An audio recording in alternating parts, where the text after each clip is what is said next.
MSc CET crack केल्यानंतर हे top 10 colleges तुम्हाला मिळणार आहेत मित्रांनो.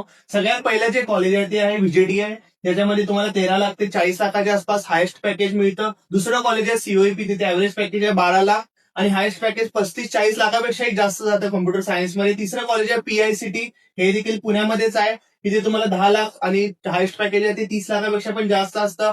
चौथं जे कॉलेज आहे ICT मुंबई, हे मित्रांनो माझं कॉलेज आहे. मी इथून पास आउट झाले 2018ला. तर याचं जे पॅकेज आहे 6 लाख आहे आणि हायेस्ट पॅकेज 20 लाख आहे. पण याच्या पॅकेजवर जाऊ नका. इथली मुलं 90% मुलं जी आहेत ती बाहेर युएसला अब्रॉड स्टडीसाठी जातात. त्यांना फंडेड PhD मिळते. फंडेड म्हणजे फुल त्यांना स्कॉलरशिप मिळते बाहेर शिकण्यासाठी मित्रांनो.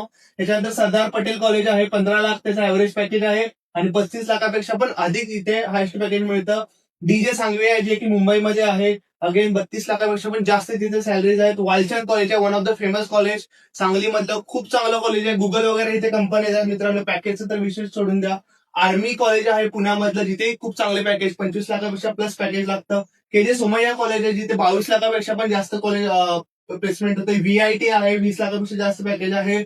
मुकेश पटेल कॉलेज आहे, 18 लाखापेक्षा जास्त आहे. सिंहगड कॉलेज आहे, MIT पीस युनिव्हर्सिटी आहे, इथे 18 लाखापेक्षा जास्त. भारती विद्यापीठ आहे, 12 लाखापेक्षा जास्त आणि रामदेव बाबा कॉलेज आहे, 20 लाखापेक्षा जास्त पॅकेज लागतं. नागपूर साईडला हे कॉलेज आहे. बाकी सगळी कॉलेजेस जर तुम्ही बघितले तर मोस्ट ऑफ द कॉलेजेस आहे मुंबई आणि पुणे आणि एक नागपूरला आहे. तर मग या कॉलेजमध्ये ऍडमिशन घ्यायचं असेल तर MSc CET मध्ये तुम्हाला 4 लाख स्टुडंट पैकी पहिल्या 15,000 रँकमध्ये, पहिल्या 15,000 स्टुडंट मध्ये यावं लागतं. तर तुम्हाला ह्या कॉलेजेस मधले कोणती ब्रँच मिळू शकते.